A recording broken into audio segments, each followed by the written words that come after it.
జగన్మోహన్ రెడ్డి గారి పాలన అవినీతి పాలన, అక్రమ పాలన, దౌర్జన్య పాలన, రౌడీ పాలన ఆకాశాన్ని అంటిపోయింది.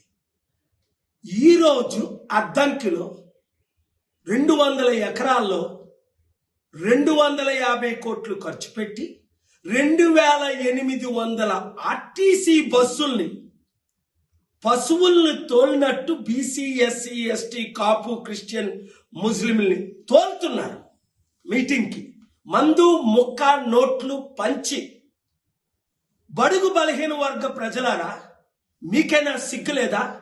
ఏసావు కూటికు పోటకొర ఆశీర్వాదాన్ని అమ్ముకున్నట్లు మీరు బానిసలైపోయి 100,000 రూపాయలకి 2,000 రూపాయలకి అమ్ముడుపోతారు. ఇంకెంతకాలం? ఇప్పుడు చూడండి, ముద్రగడ పద్మనాభం తన కొడుకుతో మరల వైసీపీలో చేరుతాడని న్యూస్లు. దరిద్రం! ఇంత దరిద్ర బ్రతుకు బతికే కంటే ముద్రగడ పద్మనాభం గారు చెప్ప పట్టుకొని అడుక్కోవడం మేలు. మిమ్మల్ని ముఖ్యమంత్రి చేస్తాం, మీరు ఏ పార్టీ తరపునైనా ఇండిపెండెంట్ గా పోటీ చేయండి, ప్రజాశాంతి పార్టీ తరపున పోటీ చేయండి అంటే మీకు ఇష్టం లేదు.